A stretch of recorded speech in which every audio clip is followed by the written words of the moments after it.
Iran ஜனாதிபதி Ebrahim Raisi நாளை இலங்கைக்கு.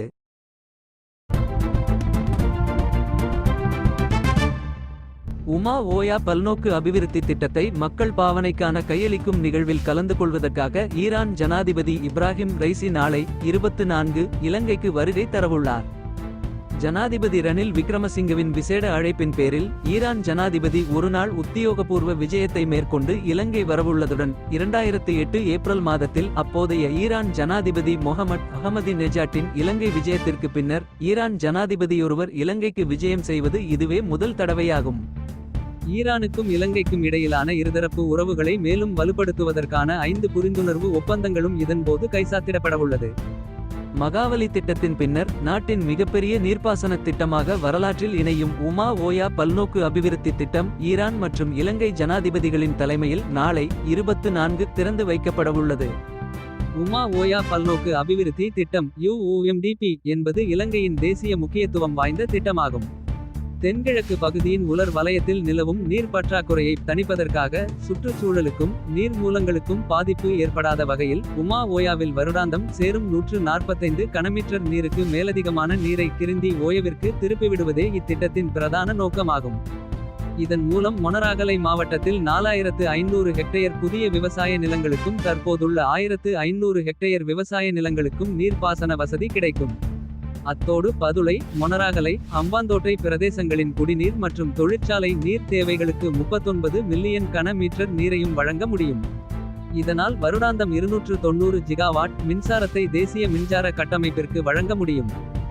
இத்திட்டத்தில் புகுல்பொல மற்றும் டயரபா உள்ளிட்ட இரு நீர்த்தேக்கங்களை இணைக்கும் 3.98 கிலோமீட்டர் நீளமான நீர் சுரங்கம், இணைப்பு சுரங்கப்பாதை, 15.2 கிலோமீட்டர் நீளமான நீரோட்ட சுரங்கப்பாதை, நிலக்கீழ் மின் நிலையம், சுவிட்ச்யார்ட், பயணப்பாதை மற்றும் அதனுடன் தொடர்புடைய ஏனைய கட்டுமானங்களும் உள்ளடங்கியுள்ளன.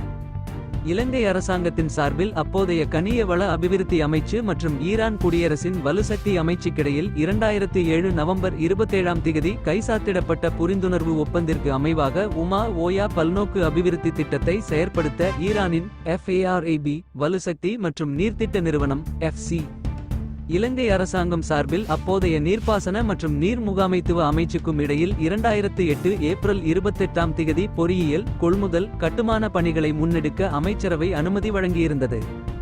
அதன்படி பராப் நிறுவனம் விரிவான சாத்தியக்கூறு ஆய்வுகள், பொறியியல் திட்டமிடல் பொருட்கள், உபகரணங்கள், இயந்திரங்கள் மற்றும் பௌதீக கட்டுமானத்துக்கான கொள்முதல் செயற்பாடுகள், அமைப்பு, பரீட்சித்தல், திட்டத்தை ஆரம்பித்தல் போன்ற செயற்பாடுகளை முன்னெடுத்திருந்தது. 514 மில்லியன் அமெரிக்க டாலர்கள் பெறுமதியான இந்த ஒப்பந்தம் 2010 மார்ச் 15 முதல் நடைமுறைக்கு வந்தது.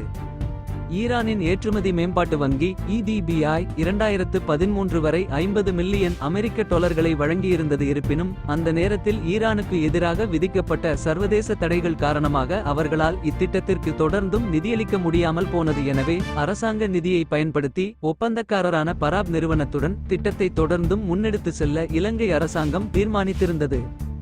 இத்திட்டம் 2010 மார்ச் 15 ஆரம்பிக்கப்பட்ட நிலையில் 2015 மார்ச் 15 நிறைவு செய்யப்பட வேண்டுமென தீர்மானிக்கப்பட்டிருந்தது.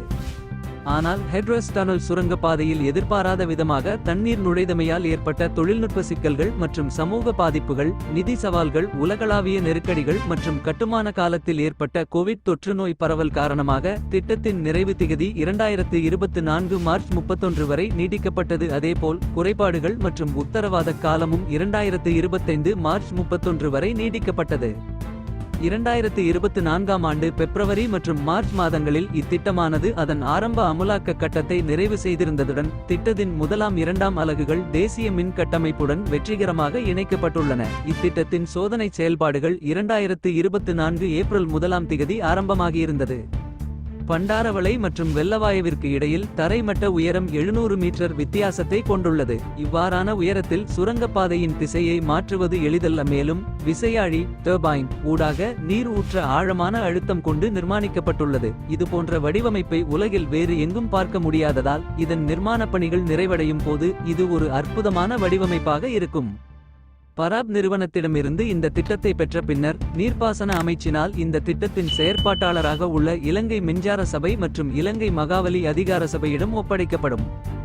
மின்சாரத்தை உற்பத்தி செய்த பின்னர் அந்த நீர் சுரங்கப்பாதை மூலம் கிரிந்தி ஓயாவின் குறுக்கே நிர்மாணிக்கப்பட்டுள்ள அலிகோட்ட ஆற நீர்த்தேக்கத்திற்கு நீர் திருப்பிவிடப்படுகிறது. அதன் பின்னர் அந்த நீர் உமா ஓயா நீர்த்தேக்கத்தின் இடது கரையில் அமைந்துள்ள இத்திட்டத்தின் கீழ் நீர் கொள்ளளவு 3 மடங்காக அதிகரிக்கப்பட்டுள்ள ஹந்தபானாகல நீர்த்தேக்கத்திற்கும் இத்திட்டத்தின் கீழ் மொனராகலை மாவட்டத்தின் வெள்ளவாய, மகாரகம, தனமல்வில, பலகருத போன்ற பிரதேசங்களுக்கும் நீர் வழங்குவதற்காக உமா ஓயாவின் தென்கரையில் நிர்மாணிக்கப்படுகின்ற புதிய குடா ஓயா நீர்த்தேக்கத்திற்கும் திருப்பிவிடப்படவுள்ளது.